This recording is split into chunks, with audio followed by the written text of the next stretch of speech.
I had this bet going with Chiz that I thought there would be a terrorist attack surrounding the Queen's funeral. It just seemed like such a big moment that maybe some awful person would do something. I thought something would happen.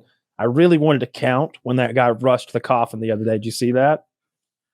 Some guy so they've got the viewing of the Queen's body has been going on for days. I think it might be over now, but there were people waiting in line for a dozen hours plus.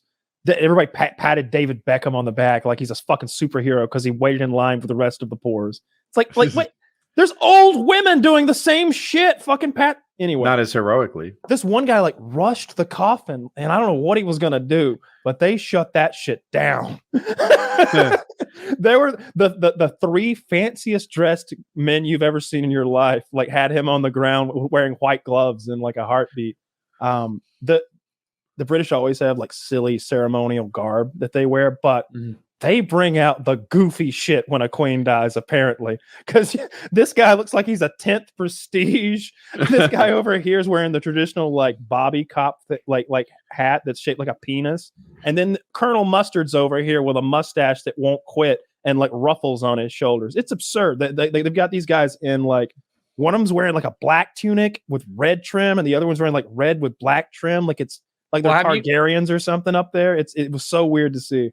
Have you seen the the people who fuck with the what do you call them, the default big hat guys at Buckingham Palace?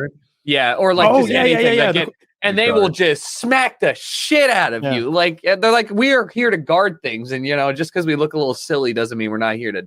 The outfits do take away from their. They do. You think that they're cosplaying, and they're no, these are real soldiers. They're doing big stuff. Pull me back the other way. I hear you, but it's a tourist attraction. The whole place is a tourist attraction, and they seem like employees you could take pictures with, and they allow it a little, but then respectful photos may be taken.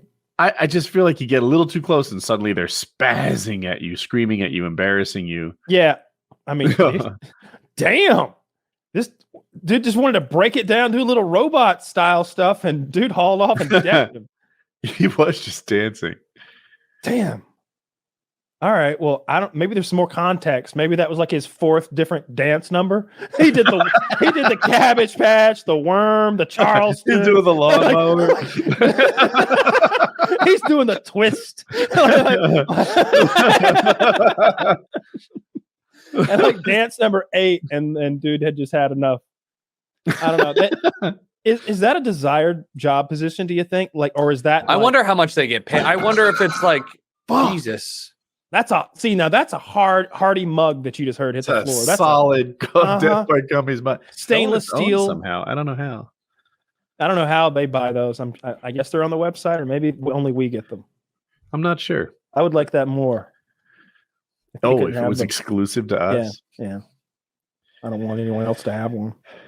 The average pay in the Royal Guard is about 36 grand a year. Okay, so that's a punishment job. That's when you wanted to be a cop, but no. Test quite right.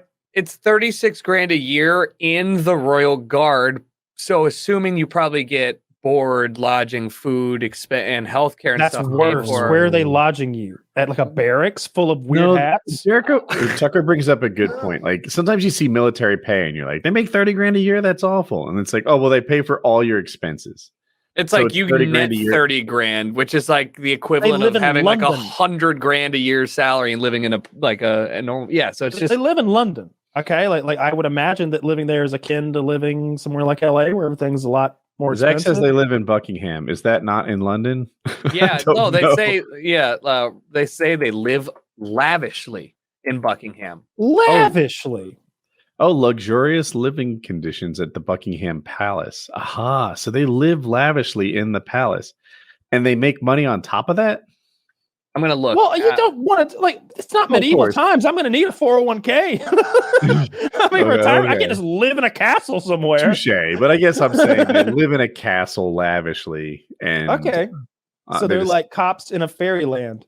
All right. I wonder I would love to speak to one and be dude, is this the job that you always wanted, or are you actively trying to get out of here right now? Wink, wink. Would you rather be a cop? Would you rather be a real security guard? This is such an in-between weird fucking made up thing. Yeah. Yeah, because Right. nobody's got it. You're not like, even if the entirety of the Buckingham Palace is being threatened immediately, the people around the police with MP5s that are standing around Buckingham Palace are the ones that are going to be doing anything that like you have I've seen those guards with rifles, with the SA-80s or whatever they are. they have like some like real actual military grade weaponry, and then they have the showmanship guards that I'm not saying are not trained to kick ass. I'm just I'd like saying to see a sword fight.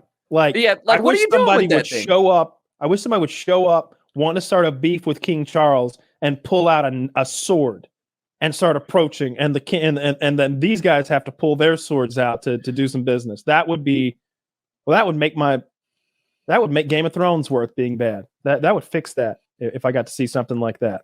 A real sword fight. I've never seen a real sword fight. I don't think I would want to. I saw a guy attack some British guy the other day with like a little hand axe, and the British guy seemingly had a hand axe too, and they had a little hand axe fight in the street, and that was gruesome.